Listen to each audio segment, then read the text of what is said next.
Bonsoir à tous, on débute ce journal du Mercato à l'OL. Qualifiés pour la Ligue des Champions, les Lyonnais vont sans doute vivre un été agité. Il ne le sera néanmoins pas sur le banc puisque Jean-Michel Aulas a d'ores et déjà confirmé que Bruno Genesio allait rester l'entraîneur de Lyon la saison prochaine. Le président lyonnais qui a aussi annoncé que son club allait recruter au moins un grand joueur durant le Mercato. Les noms de Mamadou Sakho et de Hatem Ben Arfa sont les premiers à avoir été évoqués dans la presse.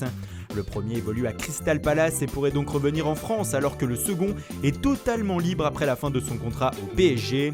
Selon nos informations, le contact s'est sérieusement réchauffé ces derniers jours entre l'ancien niçois et les dirigeants lyonnais qui verraient d'un bon œil le retour de leur ancien crack, qui plus est gratuitement. Rappelons aussi que l'OL a déjà 2 recrues achetées cet hiver, Léo Dubois qui arrive de Nantes et Martin Terrier qui jouait la saison dernière à Strasbourg. Dans le sens des départs, Jean-Michel Aulas a dit vouloir retenir l'intégralité de l'effectif. Cependant, il sera compliqué de garder Nabil Fekir. Auteur d'une saison exceptionnelle, le Français est courtisé par Liverpool. Les deux clubs devraient d'ailleurs débuter les négociations cette semaine. Ceci dans le but de fixer le montant pour un transfert. Lyon voudrait au moins 60 millions d'euros. Une information qui a été démentie cet après-midi par Jean-Michel Aulas qui a indiqué que le dossier avancerait après la Coupe du Monde. Memphis Depay serait aussi courtisé. Le Milan AC en aurait fait sa priorité pour cet été. Mais pas dit que Jean-Michel Aulas veuille lâcher 2 de ses meilleurs atouts offensifs le même été. Les cas des retours de prêt Jean-Philippe Mateta et Nicolas Nkoulou devront aussi être réglés. Le premier à la cote après une superbe saison au Havre, alors que le défenseur camerounais devrait rester au Torino qui va sans doute lever l'option d'achat. Enfin, le dossier compliqué de Willem Goebbels qui a refusé de signer son premier contrat pro avec l'OL sera aussi un moment chaud du mercato lyonnais. L'AS Monaco tiendrait la corde. Ailleurs en France, Toulouse, qui vient d'assurer son maintien en Ligue 1, devrait lever l'option d'achat de l'ancien Rennais Firmin Moubélé.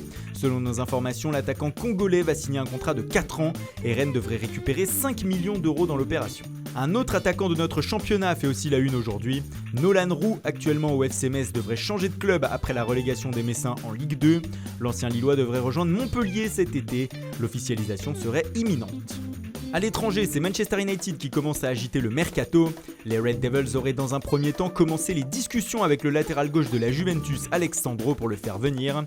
Il regarde d'ailleurs beaucoup en Italie puisque les Mancuniens voudraient aussi faire une offre de 110 millions d'euros pour arracher Milinkovic-Savic à la Lazio, un montant qui dépasserait donc le record de Paul Pogba lors de son retour en 2016.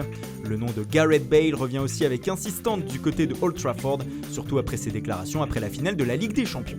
L'ancien joueur de Manchester United, Wayne Rooney, devrait aussi changer d'air. L'actuel attaquant d'Everton devrait s'envoler vers les États-Unis et rejoindre Washington DC. L'entraîneur du club a confirmé l'information, mais en indiquant que pour le moment, rien n'avait été encore signé. On continue avec Stefan De Vrij, le défenseur central néerlandais a annoncé, alors qu'il est actuellement avec sa sélection, qu'il allait signer un contrat de 5 ans avec l'Inter Milan. Le défenseur central de la Lazio disputera donc la Ligue des Champions la saison prochaine. Et puis c'est officiel, la Roma tient sa première recrue. Ante Koric, milieu offensif international croate du Dinamo Zagreb, s'est engagé jusqu'en 2023 avec le club romain. Enfin, Dortmund a engagé le milieu offensif de Francfort, Marius Wolf. L'Allemand a signé un contrat allant jusqu'en 2023. Voilà, c'est tout pour aujourd'hui. Bonne soirée à tous et rendez-vous dès demain matin pour de nouvelles informations sur le Mercato.